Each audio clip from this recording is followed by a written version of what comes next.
La dernière fois qu'on se voit. Euh, alors, bonjour à tous ceux qui viennent d'arriver. Salut à tous ceux qui étaient déjà là avant. Nous voilà donc à la dernière étape de cette manifestation Les idées mènent le monde, première à Pau, édition 2014. Alors, quand je dis ça, je dis une bêtise. Parce que ce n'est pas la dernière étape. C'est ce que je disais à d'autres personnes tout à l'heure.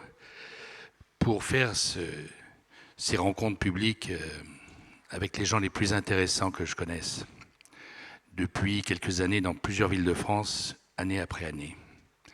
Ce qui se passe ici, ce à quoi vous avez assisté pendant ces 2 jours et demi, c'est 10% de ce qui va se passer. Dans une manifestation de ce genre, où on a le bonheur d'être ensemble, à écouter les gens, je vous avais promis que les gens qui viendraient devant vous étaient des gens parmi les meilleurs qui soient et les plus généreux surtout qui soient.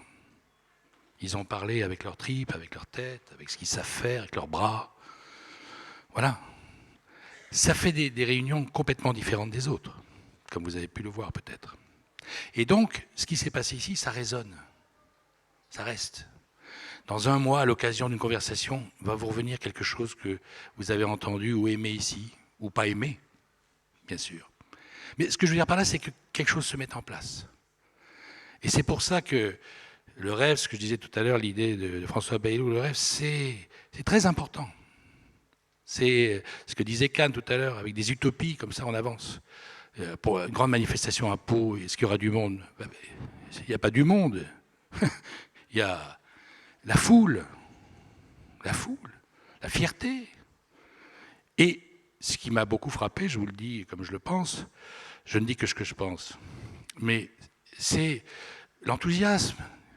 C'est-à-dire, on participe à quelque chose de beau, qui est... Ah, ça donne de l'air dans les poumons. Voilà.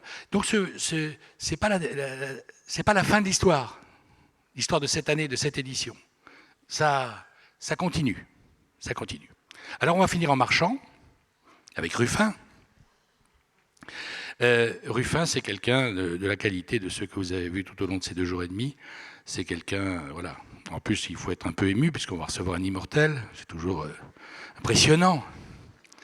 Et voilà, c'est quelqu'un qui est de la trempe intellectuelle et de générosité de tous ceux qu'on a vus.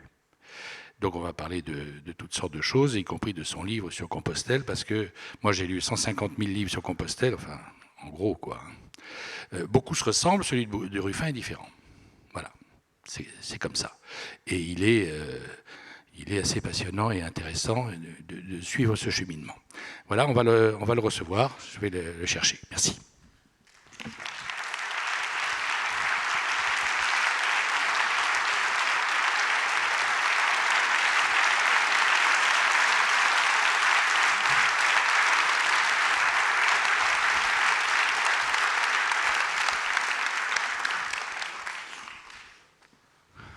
Comment ça va? Ben, ça va, mais j'ai entendu qu'on me parlait de moi, alors je suis entré. C'est tellement rare qu'on parle de vous, c'est ça. Je voulais juste saluer, évidemment tous ceux qui sont là, je l'ai fait, mais ceux qui n'ont pas pu rentrer ici, et qui sont plus nombreux que ceux qui sont ici, et qui sont répartis dans d'autres endroits. Voilà. Merci beaucoup d'être là, après vos 800 km à pied de Compostelle. Vous avez fait un nouveau roman, entre-temps. Et alors, votre vie, Ruffin, c'est quelque chose de... Quand on fait la liste de tout ce que vous avez fait, des différentes situations dans lesquelles vous vous êtes mis. C'est-à-dire vous avez traversé une série de moments, de situations incroyables, parce que vous êtes écrivain, vous avez fait un peu de politique à un moment, vous avez été médecin, vous avez été cofondateur de Médecins sans frontières, vous avez été ambassadeur, vous avez été élu à l'Académie française, vous avez eu la coupole, vous avez eu des tentes dans le désert à soigner des gens avec... Je me disais ça à un moment, je me disais c'est quand même incroyable. Il a été ambassadeur de France dans le plus bel édifice du pays, dans un pays où il a exercé, dans un pays juste à côté où il a exercé avec un scalpel sans moyen de traiter les gens. À quelques années d'écart, c'est Ruffin, ça. Je me dis comment il a vécu tout ça. Et est-ce que pour lui, le bonheur, c'est ça? Ah oui, le bonheur, c'est vrai que c'est le...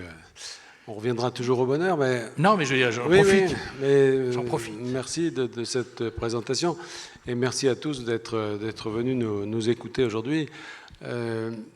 Bon, quand on me parle de ces différents aspects de, j'oserais même pas dire ma carrière, mais de ma vie, j'essaie toujours de revenir à la cohérence, parce que pour moi, il y a une cohérence qui n'est pas forcément très apparente, mais qui est en fait qui s'explique par un attachement très fort à la médecine, bizarrement. Moi, j'ai choisi la médecine quand j'étais très jeune, à la fin de de mon adolescence, en référence à mon grand-père, qui était un médecin, qui était un vieux médecin. Mes grands-parents m'ont élevé mes 10 premières années. Médecin de famille, comme on dit. Médecin de famille, oui, et c'était généraliste. Généraliste, mais enfin, qui avait été médecin de campagne, puis qui ensuite était devenu plutôt spécialiste de la tuberculose, de la phtisie, comme on disait à l'époque. Et ça se passait à Bourges, notre ville de Bourges. Et quand j'ai choisi de faire ces études de médecine, je l'ai fait un peu sur un malentendu. Je l'ai fait en pensant que la médecine était un art et non pas une science, ce qui était le cas pour mon grand-père, parce que finalement la médecine n'est devenue une science que très tard.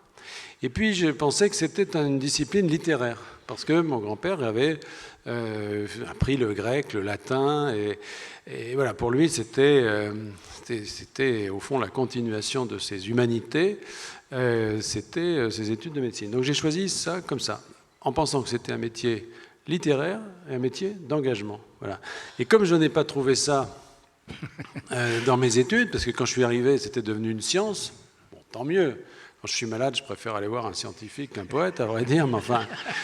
Et puis comme la littérature avait pratiquement disparu, bon, moi j'ai essayé de m'y raccrocher un peu. J'ai appris les maladies comme des tragédies. J'ai essayé de... Quand j'ai passé l'internat... ça, c'est marrant, alors, c'est vrai. Oui, c'était... il y avait des descriptions qui étaient des morceaux de bravoure. On disait... par exemple, la péritonite, c'était le coup de tonnerre dans un ciel serein. C'est-à-dire, c'est pas mal. Il y avait l'embolie pulmonaire de la femme du postpartum, de la femme qui vient d'accoucher. On disait, cette femme se lève, pousse un cri et meurt. N'empêche qu'on s'en souvient comme ça. Il y avait le cancer du testicule, c'est avec l'augmentation de la glande. Alors on disait, après une période de légitime fierté, cet homme s'inquiète et consulte. Bon. Alors, voilà, bon, il y avait une dimension littéraire, si on veut, mais enfin, elle n'était pas très développée. Et j'ai rapidement compris que c'est pas là que je la trouverais. Et quant à l'engagement, bon, il avait été, j'allais dire, consubstantiel dans la génération de mon grand-père à ce métier de médecin. D'abord parce qu'ils étaient, à l'époque, complètement insérés dans la vie de la population, en particulier les médecins de campagne. Bon, ils étaient souvent payés avec des poulets, des lapins, etc. Et puis surtout, il y avait les guerres. Et pendant les guerres, évidemment, les médecins se retrouvaient en première ligne. Pendant la Première Guerre mondiale, ils étaient retrouvés dans ces terribles hôpitaux de campagne du front, coupés les bras, les jambes. Et puis, pendant la Deuxième Guerre mondiale, comme Bourges était sur la ligne de démarcation, il faisait partie d'un réseau qui faisait passer les gens en zone libre. Il avait été dénoncé, il s'est retrouvé 2 ans à Buchenwald. Donc cette dimension d'engagement, elle était forte aussi. Moi, je ne l'ai pas retrouvé. J'ai retrouvé, qu'est-ce qu'on me proposait? Moi, on me proposait finalement d'être dans un couloir d'hôpital toute ma vie. Voilà, donc finalement, j'ai cherché les choses ailleurs et autrement. Et je les ai trouvées dans l'humanitaire, parce qu'à l'époque, voilà, c'était la forme d'engagement qui correspondait à ma génération. C'était le début de toute cette aventure humanitaire. C'est ça. Et donc, c'était le début. Moi, j'avais fait mon service militaire. Vous savez, les militaires sont très rigoureux, mais enfin, parfois, ils se trompent. Moi, j'avais demandé la neurologie, on m'a envoyé dans un service d'obstétrique. Donc, j'ai fait des accouchements pendant tout mon service militaire, ce qui n'était pas prévu. C'était une arme comme une autre, mais enfin, c'était quand même pas... Et j'étais donc en Tunisie, je faisais des accouchements. Alors, ça ne m'a pas donné le goût, d'ailleurs, de l'obstétrique. Hein. Ça m'a même, on pourrait dire, servi à rien. Si ce n'est que quand je dîne à côté d'une femme enceinte, j'ai plus peur. Si vous voulez, je sais ce qu'il faut faire. Voilà. Et elle non plus n'a plus peur. Elle a plus, non, mais il n'y a rien à faire. Il faut laisser faire les choses de la nature. Voilà. Mais disons que ça n'a pas entraîné une vocation technique pour moi. En revanche, c'est vrai que ça m'a fait découvrir quelque chose qui était, au fond, l'importance, j'allais dire, de l'humain. Parce que finalement, quand on fait des études médicales, aujourd'hui en tout cas, on est surtout intéressé par les maladies, c'est-à-dire qu'on a l'impression que l'être humain est le même partout et que ce qui compte, c'est de différencier toutes ces maladies. C'est ça notre métier, finalement. Et en Tunisie, je me suis rendu compte qu'au fond, c'était le contraire. C'est-à-dire que les maladies sont les mêmes partout, et ce qui change, c'est l'humain. Ce qui change, c'est la personne elle-même. Voilà. Et donc, pour moi, ça a été vraiment une sorte de révélation. J'ai voulu prolonger cette expérience, et je suis parti, effectivement, avec Médecins sans frontières, qui était une toute petite organisation. C'était grand comme la moitié de cette scène. Hein.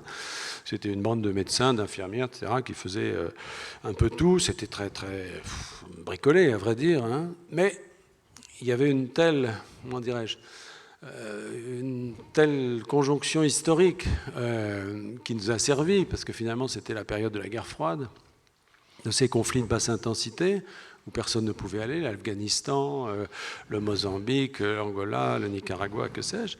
Et donc, très très vite, ça s'est développé. Et puis les médias. Et ça a été formidable. Et les médias, voilà. Donc l'engagement, je l'ai trouvé là. Et puis la littérature, je l'ai trouvé après sous la forme, au fond, d'une création personnelle. Prix Goncourt, quand même. Je veux dire, maintenant, c'est votre vie, la littérature. Le choix est fait maintenant, après tous ces détours, alentours. Oui, c'est compliqué ça, parce qu'en fait, moi j'ai écrit à la fois très tôt, des petites notes et tout, je prenais des notes, j'étais vraiment... Mais en même temps, j'ai publié très tard. J'ai publié à 45 ans mon premier roman. Ouais. Et puis je me sentais très illégitime comme médecin. Vous savez, j'étais... quand vous faites ces études de médecine, on vous explique que vous êtes un technicien. Et puis quand les autres, François Bayrou par exemple, lisait La recherche du temps perdu, moi j'apprenais les collatérales de l'artère machin chouette, c'est-à-dire que j'étais un technicien. Voilà. Alors le moment venu, quand il s'agit d'écrire, on se sent très illégitime. Alors moi j'ai commencé avec des livres techniques sur l'humanitaire, sur les questions nord-sud, sur les questions de développement, etc. Et je faisais des cours à Sciences Po à l'époque et j'avais des étudiants. Vous savez comment ils sont, les étudiants, ils veulent toujours vous faire plaisir, alors ils font des exposés sur les bouquins du prof, moyennant quoi ils le désossent, et alors ils font 2 parties, 2 sous-parties, et vous vous dites, mais mon Dieu, c'est pas ça que j'ai voulu dire, c'est-à-dire que, au fond, ça c'est le squelette, et puis ce qui m'intéresse moi, c'est la chair, c'est la couleur, c'est les paysages, c'est les portraits, c'est les émotions. Donc très rapidement, je me suis dit, il n'y a que le roman qui puisse me permettre d'exprimer ça. Et donc je suis venu au roman assez tard. J'ai été servi d'ailleurs par des circonstances particulières, parce que, si je peux raconter cette histoire, mais c'est Claude Malhuret, que vous connaissez, qui était devenu secrétaire d'État aux droits de l'homme. Aux droits de l'homme. Voilà, qui est sénateur-maire de Vichy maintenant. Il était... Vous êtes rentré à son cabinet à l'époque. Oui. Voilà, parce qu'il était tellement... médecin lui aussi. Il était médecin, il avait été président de Médecins sans frontières, je le connaissais comme ça. Et il était tellement désespéré d'être ministre, là, parce qu'il n'avait absolument aucun moyen pour faire quoi que ce soit. Il n'avait pas d'argent, il n'avait pas d'administration. Et je me souviens qu'il y avait dans la cour de Matignon, là où il avait son bureau, il y avait un cerisier du Japon qui fleurit rose. Et on a passé des heures à regarder ce cerisier en se disant, mais qu'est-ce que tu pourrais faire ? Qu'est-ce que tu pourrais faire, vous voyez ? Et alors donc, au bout de 2 ans comme ça, on a dit, tu as servi la République, tu mérites une récompense. J'ai dit, ah bon ? Et on m'a envoyé à ce moment-là comme conseiller culturel au Kenya. Sauf que l'ambassadeur là-bas, l'ambassadeur de France là-bas, n'a pas voulu de moi. Parce qu'il ne voulait pas d'un médecin. Et surtout, moi je suis neurologue, mais j'avais une formation psychiatrique, il ne voulait pas un médecin psychiatre. Et quand je l'ai rencontré, j'ai compris pourquoi. Oui, il y a une raison. Oui. Donc, alors finalement, on m'a dit, tu prends ce qui reste. Alors, j'ai choisi, quand tout le monde avait choisi, alors, il restait 3 postes. Il restait Khartoum. Moi, je ne voulais pas y retourner, j'étais allé beaucoup, c'est un pays que je connaissais bien, le Soudan. Il restait la Papouasie-Nouvelle-Guinée, Port Moresby. Alors, je suis allé au Quai d'Orsay, j'ai dit, qu'est-ce qu'il faut faire ? Enfin, alors, on m'a dit, il faut apprendre un peu de papou. J'ai dit, bon, si vous voulez. Et puis, si vous pouvez, il serait bon que vous ayez quelques rudiments dans un sport de combat. Vous voyez, jiu-jitsu, karaté, etc. Parce que c'était l'époque des essais nucléaires français dans le milieu rural. Les Papous étaient furieux contre la France. Le samedi, ils attrapaient un Français et le rossaient. J'ai dit, écoutez, je vais réfléchir. Et finalement, j'ai choisi la troisième destination, qui était le Brésil. Donc, je me suis retrouvé attaché culturel au Brésil. Et là, donc j'étais attaché culturel et de coopération à Recife. Alors c'était très prestigieux sur une carte, il y avait une grande zone administrative, mais en réalité on n'avait pas beaucoup de moyens. Et c'était auprès d'un consulat général, et j'ai succédé à un garçon formidable qui est un philosophe, qui est un normalien, qui n'avait jamais passé l'agrégation parce que les épreuves étaient trop tôt le matin. Donc, vous avez connu des gens dans votre vie, hein? Celui-là était très attachant parce qu'il fumait beaucoup, il fumait un peu de tout, vous voyez ce que je veux dire. Enfin, il était un peu, il fumait vraiment beaucoup. Et le Quai d'Orsay, qui est pas mal organisé, l'a nommé à Katmandou. Ce qui fait que, c'est la vérité. Donc, quand je suis arrivé, il partait pour Katmandou et il avait laissé un souvenir merveilleux. Ah, oui, c'est un beau souvenir. Et il avait laissé le consulat dans un état absolument catastrophique. Enfin, il n'y avait plus rien, quoi. Donc, je suis arrivé là et je me suis dit, mon vieux, puisque tu n'as rien à faire, fais-le à fond. Et si tu as envie d'écrire des romans, eh bien, c'est le moment. C'est le moment. Voilà, j'ai écrit le premier comme ça.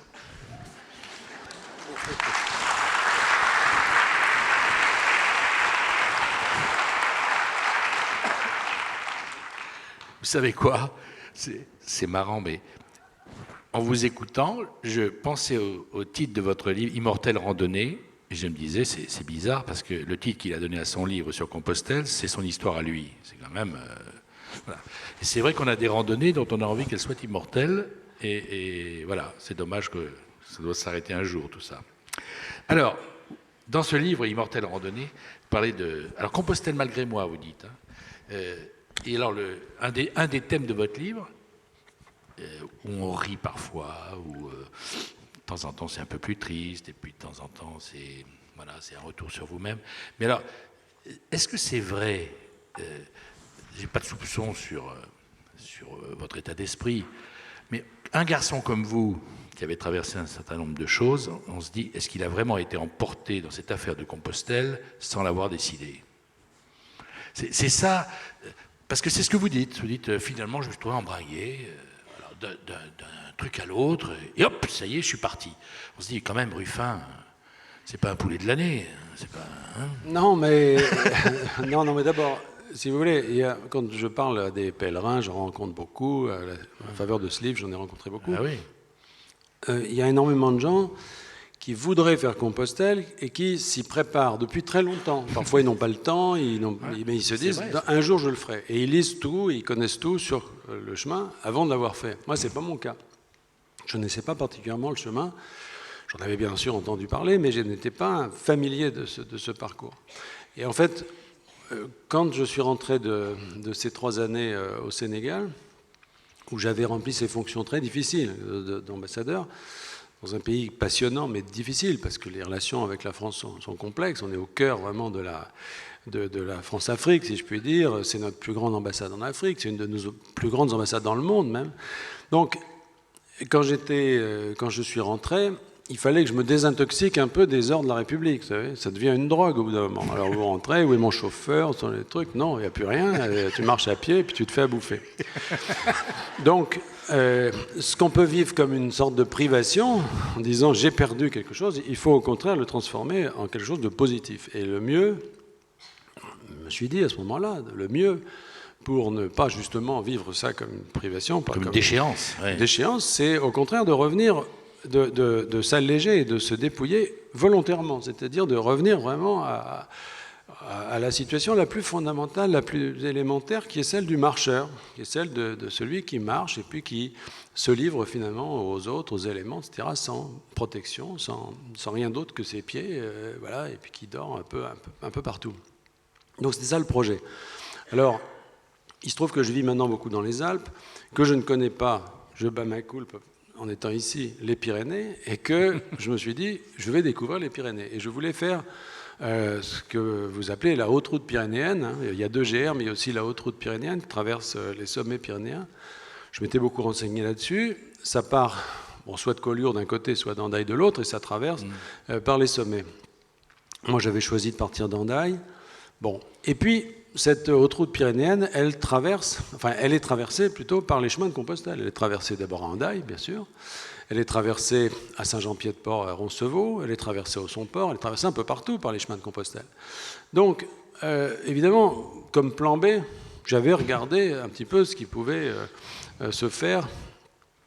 Et il se passe quelque chose quand on parle de Compostelle, c'est que je suis persuadé que dès l'instant où on s'intéresse à ce parcours, il est beaucoup plus fort que les autres, il est beaucoup plus investi de tradition, de spiritualité, d'histoire. Donc, très vite, on est attiré dans cette direction. C'est ce qui s'est passé pour moi. Et je me suis retrouvé finalement sur le chemin du Nord, en partant de Hendaye, Saint-Jean-de-Luz, enfin, et puis en suivant ce chemin du Nord. Et finalement, au lieu de faire la traversée des Pyrénées, je me suis retrouvé là. Et pour moi, au fond, j'étais un marcheur, j'étais un randonneur. C'est une expérience que j'ai faite de nombreuses fois dans ma vie. Vous mettez un sac à dos, des grosses chaussures, vous êtes un randonneur. Sauf que, quand vous êtes sur ce chemin-là, avec vos grosses chaussures et votre sac à dos, vous n'êtes plus un randonneur, vous êtes un pèlerin. Voilà. Et les gens vous appellent comme ça. Les Espagnols vous appellent « Eh, pèlerin ». Alors au début, vous ne répondez pas. Puis après, vous dites « Mais c'est à moi qui parle, finalement ». Et ben oui, je suis un pèlerin. Et moi, je n'avais pas compris au départ. J'étais « Ben oui, je suis un pèlerin. Je suis un pèlerin. Bon, ben je suis un pèlerin ». Et puis, au bout de 2 jours, on n'est plus seulement un pèlerin, on est un clochard, parce que, si vous voulez, moi j'étais parti avec ma tante. Bon, alors, j'ai décrit parfois les pèlerins selon mon expérience à moi. Et je demande à tous ceux dans la salle, et je pense qu'ils sont nombreux qui ont fait ce chemin, de me pardonner, parce que on a chacun notre perception du chemin. Moi, j'avais choisi, par exemple, de dormir sous la tente. Ce qui explique pourquoi je me suis si vite clochardisé. C'est parce que, si vous voulez, bon, les auberges, moi j'aime beaucoup les auberges, la promiscuité ne me gêne pas, mais je dors mal. Et, si vous voulez, les ronfleurs, catégorie à laquelle j'appartiens d'ailleurs, me posent problème. Enfin, ce n'est pas les ronfleurs qui me posent problème, c'est les ronfleurs qui s'endorment avant moi. Vous voyez, c'est surtout cela. Alors, bon, c'est vrai que je préférais souvent avoir ma petite tente et puis dormir un peu n'importe où. Bon, c'est interdit en Espagne, mais enfin tout le monde s'en fiche. Donc j'avais ça. Et quand je décris les pèlerins comme clochardisés, bon, bien sûr qu'il y en a qui restent tout à fait impeccables, etc. S'ils vont dans les auberges, moi j'étais un peu dans une autre circonstance. De même, quand j'ai dit que les pèlerins étaient radins. Alors, bon, quand je dis les pèlerins sont radins, c'est pas du tout un jugement de valeur. C'est un rapport à l'argent différent. Hein, oui, ça parce que si vous faites le chemin en Rolls-Royce en allant dans les 5 étoiles, c'est plus un pèlerinage. Le pèlerinage suppose une certaine ascèse, une certaine, voilà, qui évidemment prend des aspects de radinerie, parce que parfois on se dit, tiens, là-bas, tu sais, les sandwichs sont moins chers, alors on fait 3 km de plus pour acheter un sandwich moins cher, etc. Alors ça a choqué certains pèlerins. D'ailleurs, dans le livre que j'ai publié, il y a une petite carte réponse pour avoir le catalogue de l'éditeur, une carte T, vous savez, qui permet de la poster gratuitement. Sans timbre. Sans timbre. Et j'ai reçu, il y a quelque temps, une de ces cartes T, qui avait été mise à mon adresse, donc la personne n'avait pas payé de timbre, évidemment, elle avait pris la carte T, avait collé une carte dessus, une lettre pour moi, et la lettre commençait par « Non, monsieur, les pèlerins ne sont pas radins ». Bon. Sans timbre. Et il n'avait pas payé le timbre. Donc je me suis dit que c'était peut-être pas si faux que ça. Voilà. C'est un multi-pèlerin. Mais il y a cette dimension-là, et moi ça me plaisait beaucoup, ça me plaît beaucoup, je trouvais ça formidable. Et puis, cette idée, si vous voulez, que les différences sociales, et donc les différences financières aussi, riches, pauvres, des moyens, pas de moyens, etc., tout ça ne compte pas, vraiment ne compte pas sur ce chemin. Les gens ne vous demandent pas qui vous êtes, qu'est-ce que vous faites, combien vous gagnez d'argent, personne ne vous dit ça. La seule question qu'on vous pose, c'est d'où es-tu parti? Ça, c'est la question qui établit une sorte de hiérarchie. Parce que entre celui qui est parti, qui a fait 30 bornes, et puis celui qui est parti de Saint-Jean-de-Luz, ou du Puy-en-Velay, ou de Bruxelles, ou de Varsovie, évidemment, voilà. Alors là, il y a des pèlerins qu'on ne voit pas. Par exemple, moi, j'en ai pas rencontré qui arrivaient de Varsovie. Mais les pèlerins entre eux colportent la légende qu'ils ont vue, peut-être, un pèlerin qui était venu de Russie. Et ça, c'est vraiment l'aristocratie du chemin, c'est ceux qui viennent de très loin, à condition qu'ils ne trichent pas. Parce qu'il y a aussi ceux qui vous disent « j'arrive de Tombouctou », et puis en réalité, ils sont nickel, impeccables, etc. Et vous vous rendez compte qu'ils prennent des taxis, ou que, je veux dire, qu'ils ont triché, ou qu'ils font ça voilà. Mais il y a cette hiérarchie, et finalement, c'est la seule. C'est, au fond, celui qui a marché longtemps, à quelque chose sans doute de plus respectable, en tout cas dans cette petite hiérarchie. De plus ancien, en tout cas. Voilà, c'est une sorte de plus fatigué, ancienneté. plus résistant. Voilà, j'ai rencontré par exemple sur une petite barcasse qui traversait un des riages, j'ai rencontré un homme qui venait de Marigné, c'est-à-dire tout près de là où j'ai mon chalet en Haute-Savoie, et il était parti en descendant de chez lui, il a fermé la porte du garage, il est parti, voilà. Et ça faisait 3 mois qu'il était sur le chemin. Ben, ça a l'air idiot, mais moi j'avais fait mes 800 km, mais respect. Voilà. Respect. Voilà, je me suis dit, ben, c'est bien. D'autant plus qu'il se perdait tout le temps. Et qu'à chaque fois que je le trouvais, il était en train de se paumer, il partait dans une direction. Et puis, donc il a fait 5000 km en fait. Alors. Ben, je pense qu'il en a fait pas mal. Et un jour d'ailleurs, je l'ai vu passer dans un camion dans l'autre sens. Et en fait, c'est parce que pour une fois, il ne s'était pas perdu. Et quand il est arrivé là, il a demandé son chemin et on lui a dit non, c'est pas là. Donc il est retourné en arrière alors qu'il était pour une fois sur le bon chemin. Enfin, bon, ça... c'est ça dont je vous parlais tout à l'heure. C'est voilà, faire vivre ce chemin. C'est là où on voit le romancier quand même. C'est comme vous disiez tout à l'heure, ce qui m'ennuyait dans le récit que faisaient mes étudiants. De ce que j'avais, il manquait la chair et tout ça, et c'est pour ça que je suis devenu romancier. Et bien là, ce chemin qui pourrait être un endroit où on marche, hein, vous le faites vivre avec tout ce que vous en racontez, peut-être des choses sont inventées de ce que vous dites aussi. Non, pas du tout. Non, je n'ai raconté que des choses... Le romancier s'est arrêté à la réalité. Oui. Non, mais les romans, c'est autre chose. Les romans, effectivement, ça peut être... Non, mais je me suis dit, de temps en temps, il peut se laisser emporter, non? Non, sincèrement, non. Non, au contraire, d'ailleurs, j'aurais pu broder, etc. Pas du tout. Je n'ai raconté que des choses que j'avais vécues. Et si vous voulez, j'ai essayé de le faire en regroupant un petit peu les phases du chemin. Parce que, à la différence de beaucoup de témoignages sur le chemin qui sont très très factuels, hein, il est 8h15, je mets mon ciré parce qu'il pleut, etc. Moi, je voulais quelque chose qui soit un petit peu plus rédigé, c'est-à-dire sous forme un peu de grandes phases. Alors la première phase, c'est la phase du corps, parce que je pense que quand on marche sur ce chemin, il y a une sorte de malentendu qui se déploie tout de suite, parce qu'on se dit, la plupart des pèlerins ou des gens qui veulent faire le chemin vous disent je veux marcher, je veux aller à Compostelle pour réfléchir. Et s'il y a quelque chose qu'on n'arrive pas à faire sur le chemin, c'est bien à réfléchir. Parce que on est totalement pris surtout au début, par des douleurs, des trucs, ça coince, ça frotte, ça gratte, on a soif, on a chaud, on ne sait pas où on va dormir. Vous voyez, on va se faire écraser, on perd le chemin, on ne sait pas où sont les balises, etc. Donc on est totalement dans l'inquiétude. Dans l'inquiétude. Oui, en tout cas dans le corps, c'est le corps. Et puis alors, bon, je vous passe évidemment le pied du pèlerin prend une dimension. Le pied, vous savez, est très représenté au niveau du cerveau, hein, des projections du cerveau. Mais alors pour le pèlerin, je pense qu'il prend à peu près toute la place.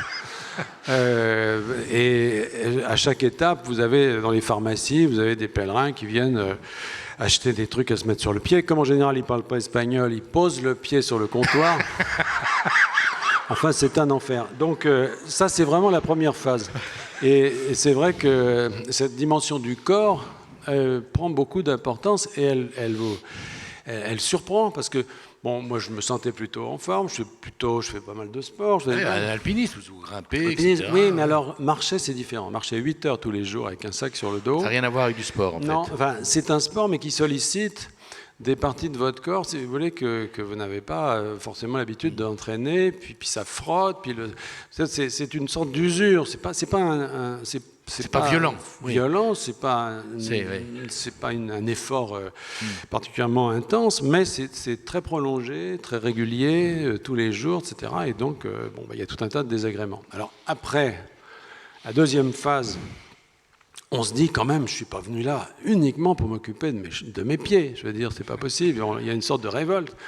Et il y a une phase où on se raccroche aux monuments, et notamment à la dimension chrétienne, spirituelle. C'est-à-dire qu'on va dans les églises, on va dans les monastères, on va dans les ermitas, etc., en se disant quand même, je vais m'élever un petit peu au-dessus de mes pieds, si j'ose dire.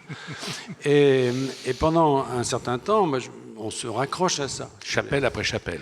Voilà, mais sauf que ça produit ça aussi, une certaine forme de lassitude, parce que quand vous avez fait votre 32e ermita avec le même bouquet de fleurs, la même bougie, etc., bon, donc il y a une troisième phase qui se produit, et c'est ça, puisqu'on parle du bonheur, parce que je pense que c'est là qu'est le bonheur, c'est dans la troisième phase, c'est au moment où vous avez surmonté les inconvénients du corps, vous êtes accoutumé au chemin, vous n'avez plus besoin du secours des monuments ou des supports, j'allais dire, historiques ou touristiques, et vous êtes tout simplement bien.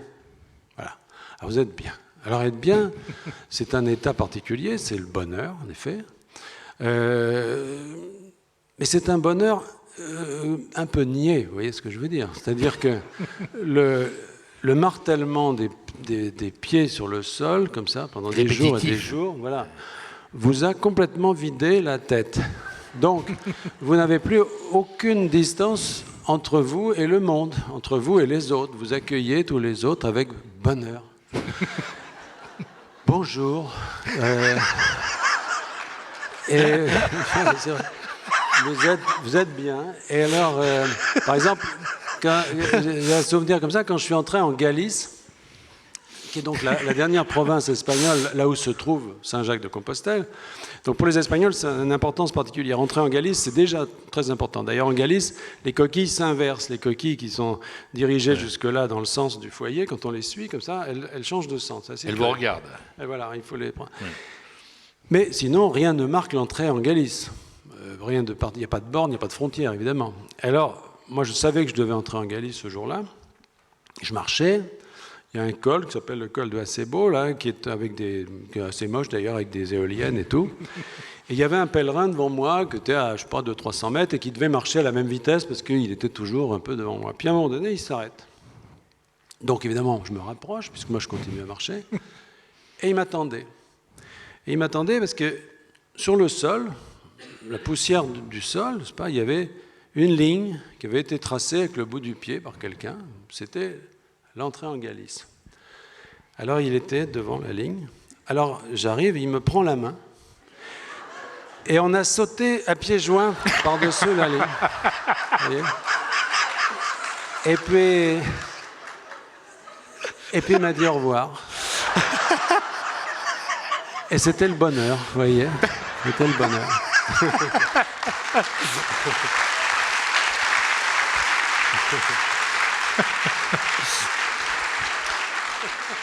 Vous savez, Ruffin, si vous avez des doutes sur votre avenir, j'en ai pas, moi. Je vous promets que le One Man Show, le premier, il y aura du monde. Alors, c'est formidable, cette histoire. C'est le bonheur par le vide, quoi. C'est-à-dire... Oui, c'est un... Mais je crois que c'est, si j'ose dire, profond, ce que vous dites, là. Non, c'est vrai. C'est l'allègement suprême. C'est ça. Oui, moi je pense que comme un oiseau, vous êtes.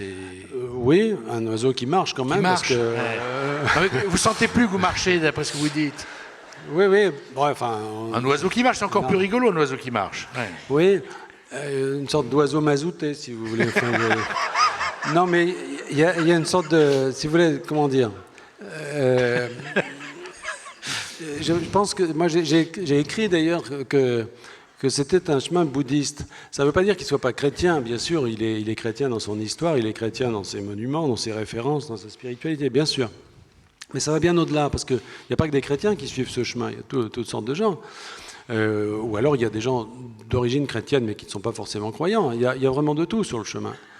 Et au fond, le chemin n'est pas un chemin de Damas, ce n'est pas un chemin qui vous dit quelque chose de Dieu, c'est un chemin qui vous prépare, comme la plupart des pèlerinages dans le monde d'ailleurs, qui vous prépare spirituellement à une forme d'émotion spirituelle et religieuse. Alors après, ça dépend de vos croyances. Si vous êtes croyant, si vous n'êtes pas, selon la religion que vous pratiquez, vous n'exprimez pas ça de la même manière. Mais il y a cette dimension, si vous voulez, comment dirais-je, de préparation mentale, de vide qui se fait en soi et qui effectivement... Je le décris comme ça en riant, mais au fond, c'est en effet assez intense et profond dans la mesure où ce qu'on ressent dans cette configuration particulière du pèlerin qui a marché longtemps, C'est très intense. Et quand j'ai traversé les montagnes des Asturies, par exemple, à partir d'Oviedo, on traverse et on passe dans des montagnes qui sont très dénudées, où le chemin est... C'est là où il y a les pics, les fameux pics pyrénéens. Les Picos d'Europa, oui, qui sont d'Europa, plus derrière, oui. Là, il y a vraiment quelque chose qui se passe, surtout quand vous êtes seul. C'est très intense et c'est vrai que vraiment, il y a des émotions spirituelles profondes. Alors, moi, je n'ai pas voulu les décrire en ce qui me concerne parce que je trouve que ce n'était pas le sujet. Le sujet, c'était de dire, voilà, après, chacun a son propre vécu par rapport à ça, mais le chemin vous transforme.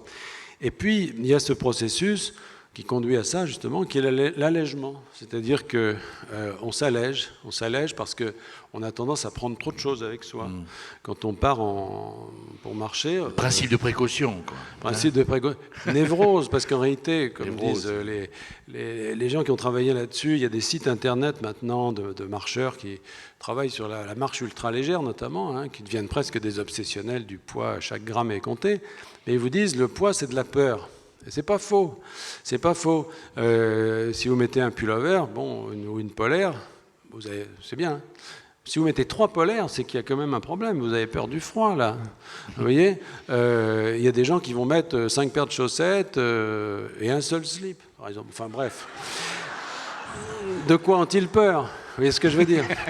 Donc, il faut réfléchir à tout ça. Et en fait, quand on analyse ce qu'on met dans son sac à dos, ben, c'est très intéressant. Et comme le pèlerin fait ça tous les soirs, parce que tous les soirs, son petit monde, c'est ce qu'il a sur le dos, donc il l'enlève, voilà, il l'étale, et puis il se dit, mais ça... Alors, les bureaux de poste sont pleins de pèlerins qui renvoient des trucs chez eux. Oui, parce qu'il y a des choses qu'on peut jeter, ils se débarrassent de trucs, d'autres qu'on peut donner, puis il y en a, on se dit, ça, j'ai quand même pas envie de le jeter, je me le renvoie. Et donc, dans les bureaux de poste, les gens se renvoient les choses chez eux. Et c'est vrai qu'au fil du temps, on s'allège. Et la mochila, la fameuse mochila, comme disent les Espagnols, la sac à dos, devient l'univers du pèlerin. C'est son monde, c'est le monde qu'il transporte sur le dos. Voilà. Et alors évidemment, il y a des artifices hein, sur le chemin français, le Camino français. Il y a des systèmes de taxi qui s'appellent la Mochila Express, qui vous permettent le matin de confier votre sac à dos, puis vous le récupérez le soir. Bon. Système de porteur, quoi. Système de porteur. Bon, ça c'est... Je comprends, il y a des gens qui ne peuvent pas porter de charge, etc. Mais enfin, sinon, pour les autres, c'est de la triche quand même. L'idée, c'est quand même de porter sur soi. Mais bon, on fait ce qu'on peut, on fait ce qu'on veut surtout, parce que chacun fait ce qu'il veut. Moi, je considérais que porter, ça faisait partie justement de l'épreuve. Voilà. Mais porter l'essentiel. Et cette définition de l'essentiel n'est pas évidente. Et puis, surtout, elle se décline au retour sous une forme au fond, plus large, c'est-à-dire que quand on rentre, ben on regarde sa vie, on regarde sa maison, et on essaie de l'alléger, un peu comme la mochila. Moi, j'ai vidé des tas de trucs que j'avais dans ma baraque, en disant, mais tout ça, ça me sert à rien, c'est des trucs... Bon, après, on regarde sa vie, et on se dit, tel projet, vous voyez, est-ce que j'ai envie de me le mettre sur le dos, finalement, c'est le terme du pèlerin. C'est-à-dire, est-ce que j'ai envie de prendre ça sur le dos? Qu'est-ce qui est essentiel pour moi? Qu'est-ce qui ne l'est pas? Et tout ça. Et ce processus d'allègement, il est consubstantiel, à mon sens, au pèlerinage. Il en est le cœur, je pense. Voilà. Et le résultat, donc. Hein. Le résultat, oui. Quand vous disiez tout à l'heure le pèlerinage m'a changé ou m'a transformé, c'est à ça que vous faisiez allusion ou... Oui. Notamment oui, beaucoup. C'est-à-dire qu'il m'a conduit à réfléchir beaucoup au retour sur ce qui était important, ce qui n'était pas. Réfléchir peut-être à des... Vous savez, à essayer de... Bon, je ne dis pas qu'on y arrive, hein, mais essayer de faire un tri dans tout ce qui est inutile, ce qui ne l'est pas. On a tous une espèce de boulimie. On vit dans un monde extrêmement matériel où on désire des tas d'objets, on désire aussi des tas de choses, des tas d'autres vies. On aimerait vivre d'autres vies. On aimerait, bon, voilà. Mais tout ça, il faut réfléchir à ça et se dire voilà, qu'est-ce que je peux mettre dans la mienne finalement, voilà. Et puis c'est un sac à dos qui a ses limites. Hein. On ne peut pas trop porter, c'est ça la comparaison essentielle. Et je crois que si on a effectivement suivi ce chemin tout le long, voilà, on le sent bien. Et on le sent d'autant mieux qu'on rencontre... Moi, il se trouve que j'ai fait le chemin seul. sauf la dernière semaine où ma femme m'a rejoint. Ma femme m'a rejoint pour être sûre que je rentre, quoi. Elle était venue. Et donc, elle m'a... Elle vous connaît. Hein? Elle Non, vous enfin, connaît. Non, je rigole. et alors, ce qui est assez amusant, c'est que vous, ça fait des semaines que vous marchez, vous n'avez pratiquement plus rien dans votre sac à dos, et vous voyez arriver quelqu'un qui descend de l'avion et qui vous dit « Non, non, mais t'inquiète pas, j'ai pas mis grand-chose. » Alors, vous regardez le sac à dos... Et vous dites, et ça c'est quoi? Bah, ça c'est ma trousse de maquillage, j'ai pas eu le temps de la trier, etc. Bon. Et là vous vous rendez compte tout à coup que tout le travail que vous avez fait sur vous, voilà, l'autre ne l'a pas fait encore. Il va le faire, mais il ne l'a pas fait encore. Et c'est évidemment très important. C'est là qu'on prend conscience de la transformation qui s'est opérée en vous. C'est quand on rencontre quelqu'un qui arrive de l'extérieur. Vous aviez un livre avec vous ou pas? Alors non, j'avais pas. Alors j'ai fait une bêtise parce qu'en fait j'avais cru que un instrument serait adapté qui serait l'iPad. Ah oui. C'est totalement ridicule parce que c'est beaucoup trop lourd. Je suis jamais arrivé à capter vraiment le signal. Donc j'ai jamais pu lire des mails ni quoi que ce soit. Ouais. Je voulais pas de téléphone pour pas être sollicité ou autre. Et puis, je sais pas, j'arrivais pas à le lire, j'arrivais pas à le recharger. Enfin, c'était. Alors, je pense qu'aujourd'hui, une bonne formule, c'est quand même les petites tablettes. Bon, je dis, j'aime beaucoup le livre, j'aime beaucoup le livre en papier, mais c'est vrai que s'il y a un cas où ça peut être utile, c'est les petites tablettes de lecture. Voilà. Cela dit, je trouve qu'on a peu le temps de lire dans ces circonstances, et c'est bon signe d'ailleurs, parce que ça veut dire que le spectacle est autour de vous, en fait. Voilà, et que, alors, bon, certains pourront avoir une autre expérience, ont lu beaucoup. Moi, je sais que, de toute manière, je n'avais pas tellement envie de lire. C'est bizarre parce que vous disiez tout à l'heure, j'étais parti avec l'intention de réfléchir, comme tous les pèlerins, on réfléchit à rien, mais finalement, vous l'avez fait au retour. Donc, tout ce que vous aviez imaginé faire au départ, pendant le chemin, en fait, vous l'avez fait, mais revenu chez vous, c'est ça ? Non, mais je l'ai fait pendant le chemin aussi. Pendant le chemin aussi. Je pense, mais de façon inconsciente, c'est-à-dire que ça n'est pas. Je pense qu'on pense beaucoup dans le chemin, on pense énormément, mais à la limite du conscient. C'est-à-dire que ce sont des images qui passent. On a du mal à suivre. Je pense que quand on veut, par exemple, je sais pas, écrire un livre ou faire un travail un peu suivi. Il vaut mieux aller promener son chien dans le parc du coin, parce que là, on revient et puis on note ses idées. Le pèlerinage est tellement long qu'il y a une sorte de fuite des idées comme ça. Mais elles s'inscrivent quand même profondément en vous. Et moi, je n'avais pas du tout l'intention d'écrire un livre, enfin, pas celui-là en tout cas. J'étais allé là-bas aussi pour... réfléchir, c'était ça que je voulais faire, à un livre que je préparais, que j'ai publié après, qui s'appelait Le Grand Cœur. Non, Le Grand Cœur, le livre sur Jacques Coeur. Voilà. Parce que je trouvais que c'était un moyen de me mettre un peu à distance des notes de tout ce que j'avais pu lire, et puis de me plonger dans une atmosphère un peu médiévale, parce qu'au fond, la marche à pied, la circulation comme ça est un peu médiévale. Et c'est vrai qu'il y a certains chemins creux et tout, où on pourrait voir surgir... un convoi du Moyen-Âge. Enfin, donc j'avais cette idée, et pas du tout celle d'écrire sur Compostelle. J'ai pris aucune note. Et en fait, c'est en rentrant, en discutant avec un petit éditeur de Chamonix, qui s'appelle Guérin, qui publie des livres de montagne, en fait. Ils m'ont dit, tu devrais écrire sur la montagne, puisque j'aime beaucoup la montagne. Bon, j'ai dit oui, j'aime la montagne, mais je ne suis pas non plus, je suis pas Lionel Terray, je n'ai pas fait des choses extraordinaires, donc je ne me voyais pas en mesure d'écrire sur la montagne. Alors ils m'ont dit, écris sur Compostelle. Et ma première réaction, c'était de dire, non, pas du tout, j'ai rien à dire. Je n'avais pas l'impression d'avoir quelque chose à dire. Puis je suis rentré chez moi, et vous savez, c'est toujours, enfin, moi ça s'est produit souvent pour mes autres livres, c'est toujours la distance du temps, et souvent l'opposition des climats. Là, par exemple, il neigeait à Chamonix, il neigeait. Et moi, j'ai fait le chemin au mois de juin. Donc, tout à coup, si vous voulez, quand j'ai pensé à ce chemin, en rentrant de ce déjeuner où on m'avait parlé de ça, je me suis replongé un petit peu dans la chaleur de ce chemin, dans la lumière de ce chemin. Voilà. Et j'ai rouvert une carte routière pour regarder par où j'étais passé. Et les noms, les simples noms Ouais. de villes, de chemins, de lieux, etc., on fait tout ressortir. Et moi, je crois beaucoup à ça, d'une façon générale. Vous aviez le film dans votre tête Voilà. et quelques repères comme ça, on fait ressurgir le... Oui, mais c'est pas seulement un mécanisme passif. Je pense que la mémoire est un instrument actif. C'est-à-dire que la mémoire, par exemple, pour les romans, j'utilise très souvent des souvenirs personnels dans mes romans, parfois de façon décalée par rapport au contexte dans lequel je les utilise. Et ils sont transformés par la mémoire. C'est-à-dire que je prends très très peu de notes, moi. Mais je fais confiance à la mémoire. Je pense que la mémoire humaine est une mémoire affective. C'est-à-dire qu'on ne se souvient que des souvenirs qui sont affectés d'un sentiment. Vous voyez, on se souvient des douleurs, on se souvient des joies. On se souvient de quelque chose qui a eu à un moment donné une émotion pour vous, qui s'est accompagné d'une émotion. Et quand vous prenez des notes, ce sont des souvenirs froids, ce sont des souvenirs... donc moi je relis des notes, ça ne me dit rien.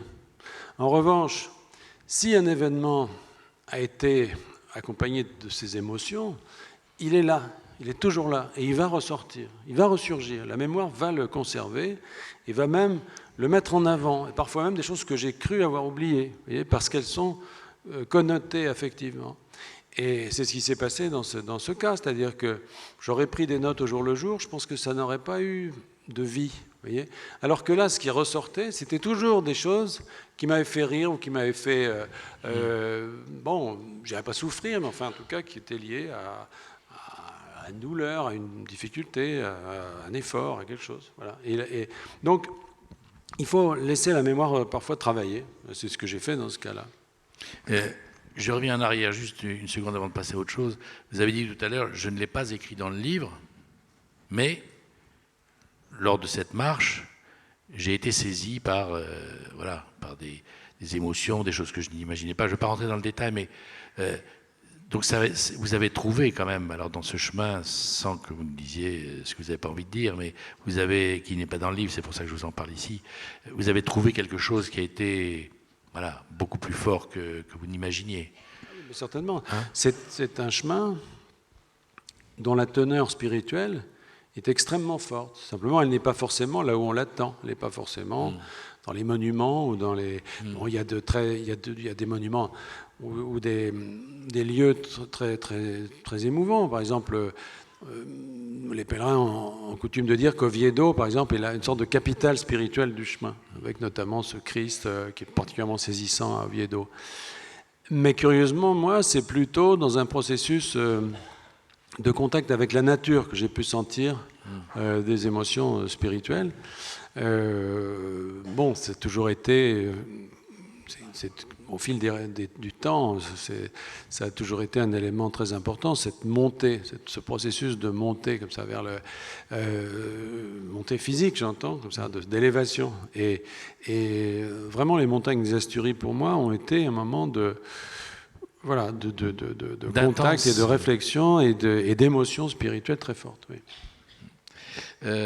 Donc vous confirmez que le bonheur n'est pas dans l'objectif, mais dans le chemin. C'est la fameuse phrase qu'on prononce. Oui, oui. Moi, j'aime bien aussi la phrase de Jules Renard qui disait j'ai déjà connu le bonheur, mais c'est pas ce qui m'a rendu le plus heureux. Et c'est vrai que, bon, le bonheur, je veux dire, le bonheur niais, ça, c'est un peu particulier. Non, Compostelle, ce qui est curieux, c'est qu'effectivement, c'est un chemin orienté. C'est un chemin qui va dans une direction. Alors, il y a quelques vicieux qui le font à l'envers, mais ceux-là, en général, ils se perdent parce que toutes les balises sont faites pour aller dans une certaine direction. Voilà. Et ceux qui remontent ont beaucoup de mal parce que c'est mal indiqué dans l'autre sens. C'est un chemin qui va quelque part.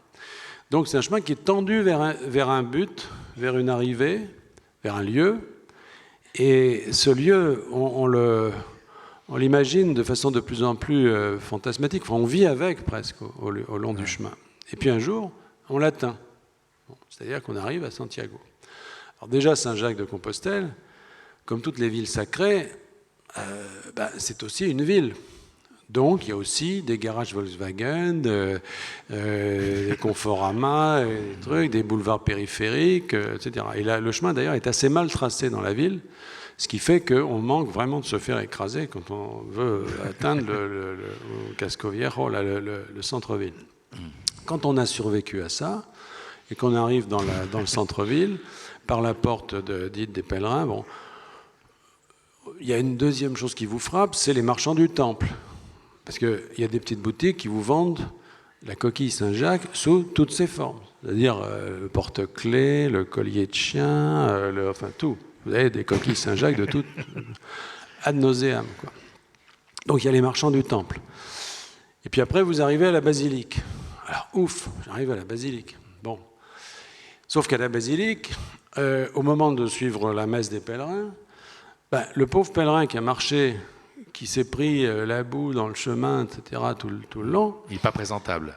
Ben surtout, on l'éjecte. On l'éjecte. Parce que les bonnes places sont réservées pour ceux qui sont venus avec des tours opérateurs, et en avion, en car, etc. Donc le pèlerin, il est de nouveau... Moi, j'étais derrière un pilier, par exemple. Voilà. Alors, j'ai suivi toute la messe des pèlerins, comme ça. Et les gens qui étaient aux bonnes places, c'était des gens qui étaient impeccables, qui sortaient de leur hôtel, qui étaient venus en avion. Bon. Alors, on a pris l'habitude, parce que finalement, le pèlerin, au fil du temps, trouve un certain orgueil à n'être rien. Vous voyez, cette espèce de... Ouais. On est tout petit, mais on se dit, moi, je suis venu à pied. Je tiens. Ouais. Je suis venu à pied. Et ces montagnes et tout ça, vous savez, vous voyez des montagnes au loin, ben vous dites, demain matin, j'y serai, avec mes pieds. Voilà. Et puis finalement, j'ai eu besoin de personne et je suis arrivé là. Et finalement, il y a une certaine ivresse de n'être rien. Donc, bon, ben, on se fait encore éjecter à l'arrivée. Qu'est-ce que vous voulez que je vous dise? C'est comme ça. Ben, tant pis, tant pis. Et j'ai retrouvé mon pèlerin de Haute-Savoie aussi, d'ailleurs, pendant la messe des pèlerins. Je ne sais pas comment il avait fait pour arriver, d'ailleurs. Il avait dû... Et ben, il était aussi... il s'était fait virer, il était au fond, etc. Mais c'est presque encore plus beau. C'est presque encore plus beau d'assister à cette cérémonie qui est magnifique, hein, qui est une très très belle cérémonie, où on lance, vous savez, ce butafumero, c'est un énorme encensoir, énorme, un baril comme ça. Et il y a 3-4 hommes, c'est une chaîne qui fait pendre l'encensoir depuis le haut de l'église, là, depuis la nef, et on tire sur cet encensoir. Il paraît qu'il va à 80 km/h. Enfin, il remplit l'église d'encens. C'est magnifique. Alors en sortant, on m'a dit, non, mais en fait, ils font ça parce que au Moyen-Âge, les pèlerins sentaient tellement mauvais que pour arriver à... Enfin, bon. Mais c'est vrai que c'était moins poétique. Mais enfin, pendant la cérémonie, moi j'étais subjugué, parce que c'est vraiment très au point. Il y a des centaines d'années qui rôdent le truc, et c'est vraiment formidable, quoi. C'est vraiment une cérémonie formidable, et c'est très fort. Ça, c'est un moment très fort. Mais sinon, pour le reste, on est quand même un peu déçus. Moi, j'ai été un peu déçu. Je me suis dit, ben oui, voilà. Tout ça pour ça. Je suis arrivé. Ouais. Alors, après, vous allez chercher votre diplôme. Alors le diplôme, c'est dans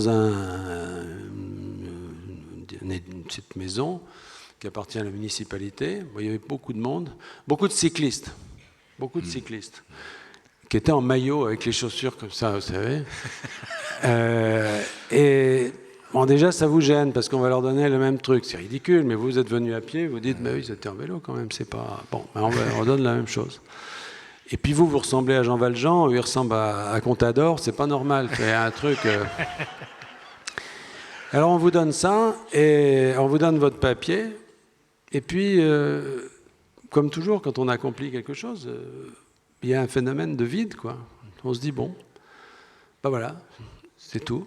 Alors on peut aller jusqu'à Fisterra, brûler ses vêtements, quoique maintenant ce soit interdit.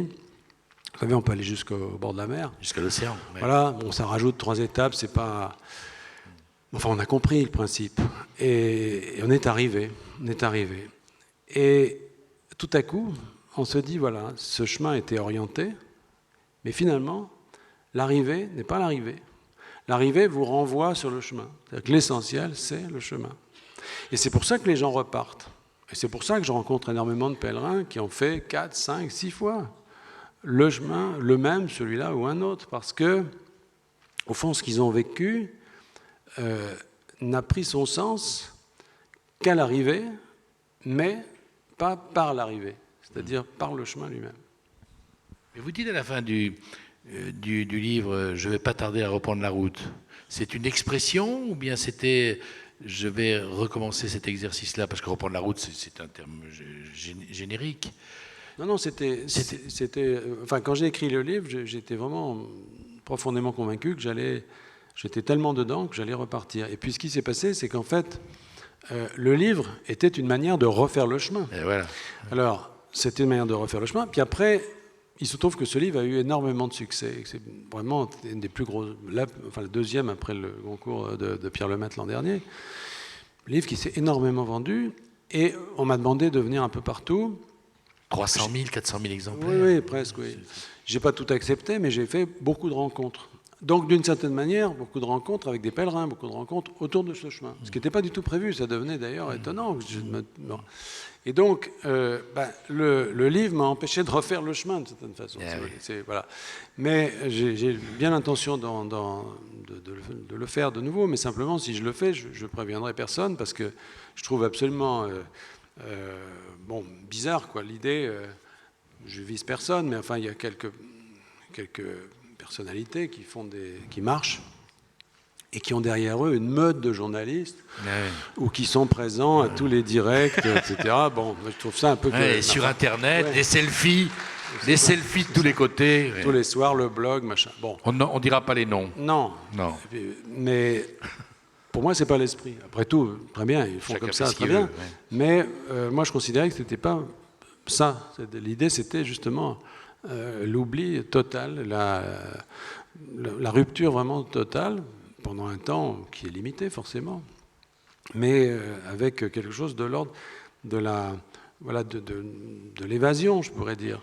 Parce que finalement, aujourd'hui, on n'est jamais très loin quand on voyage. Moi, j'ai connu, ma génération, finalement, quand on a commencé à voyager, il n'y avait pas de GPS, il n'y avait pas de téléphone portable.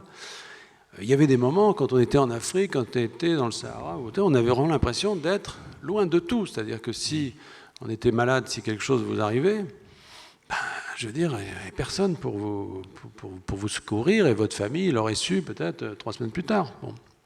Aujourd'hui, vous êtes suivi GPS, portable, GPS, voilà.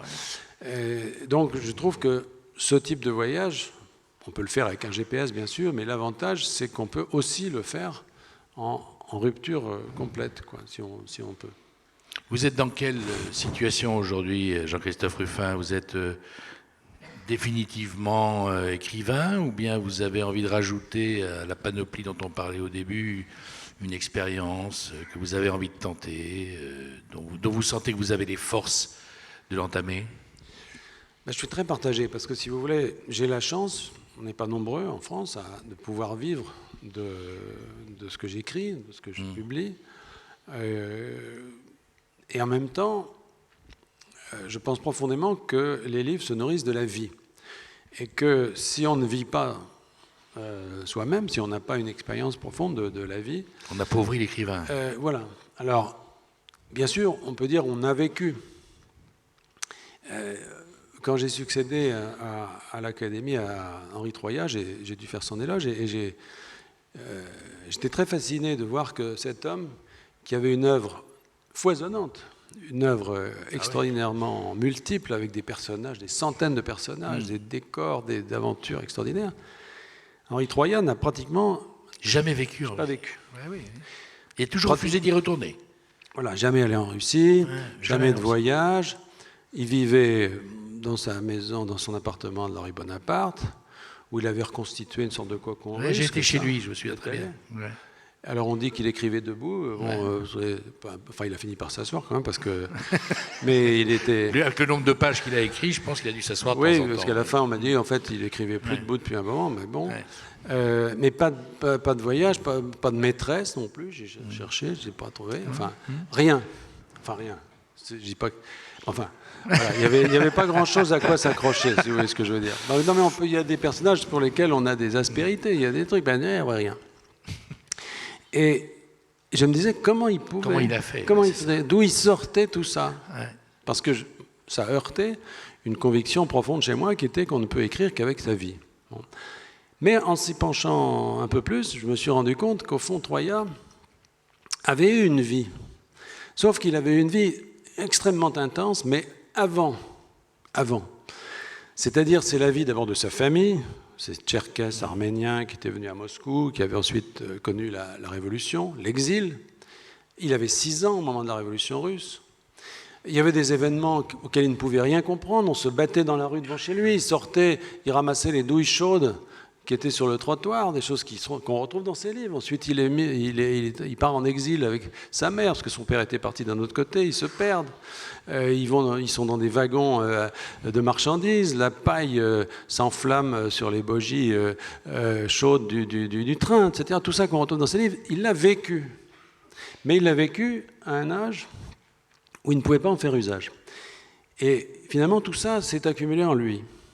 Et c'était une sorte de bloc, comme ça, de magma extraordinairement riche, mais qui restait en friche. Et à l'âge de 18 ans, quand il a décidé vraiment d'être en France, il y a un petit roman d'ailleurs, Alyosha, où il raconte ça, il a décidé d'être plus français que les Français. D'ailleurs, au moment de l'assassinat de Paul Doumer, dans un salon du livre d'ailleurs, il faut faire attention.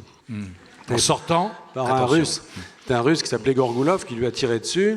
Et un écrivain qui s'appelle Claude Farrère, ancien marin, un romancier, Claude Farrère, s'est précipité pour faire rempart de son corps devant le président de la République, a été blessé au bras. Et on trouve dans les carnets de Troya de cette époque des mots d'indignation à l'idée qu'un Russe pouvait avoir attenté à la vie du président de la République. Et il disait « Moi, j'aurais voulu être à la place de Claude Farrère pour protéger le président de la République. » Et il sera à la place de Claude Farrère, puisque Claude Farrère était à l'Académie au fauteuil numéro 28, auquel il a succédé, voilà, et que j'occupe aujourd'hui. Donc, il y a une continuité pour lui. Mais il voulait être français. Et il a commencé par écrire des petits livres français, très mauriaciens, au souffle un peu court. Vous voyez, La Ragne, tous ces livres comme ça qu'il a écrits, qui lui ont valu d'ailleurs le prix Goncourt. Et finalement, il aurait pu s'arrêter là. Et puis, je termine l'histoire, mais c'est court, mais sauf ça vaut la peine. Juste avant la guerre de 40, il a eu très peur en voyant la montée des fascismes en Europe. Il s'est dit, je vais être obligé d'émigrer de nouveau. Et là, tout à coup, tout son passé russe, tout le bloc, voilà, feuille par feuille, est revenu. C'est-à-dire qu'il avait abattu une sorte de cloison, et le torrent de ses souvenirs russes a ressurgi à ce moment-là.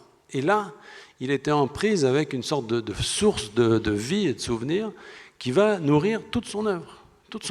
Voilà. Mais si j'ai fait cette digression, c'est pour dire que finalement, ça avait l'air d'être une exception de Troya, mais ça n'en était pas une à mon sens, parce qu'il y avait la vie quand même. Elle était dans une séquence un peu différente.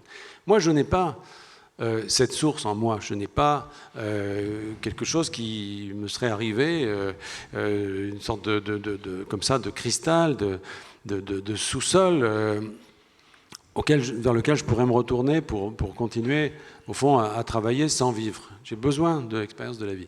C'est pour ça que quand on me propose des expériences de responsabilité ou de vie, je les saisis parce que je me dis, j'en ai besoin pour nourrir, d'une certaine façon, mon travail.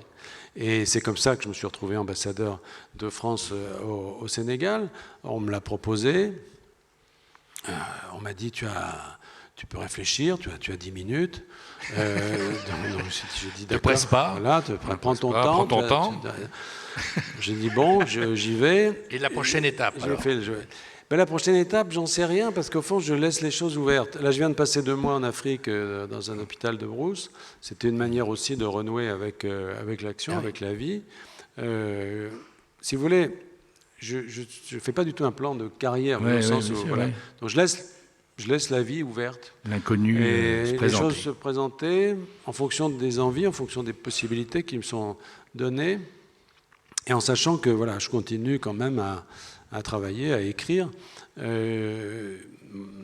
Voilà, donc, mais j'ai jamais été très doué pour faire des plans sur l'avenir. En tout cas, il y a une chose pour laquelle vous êtes doué, Jean-Christophe Rufin, c'est que vous êtes un conteur incroyable. Merci beaucoup.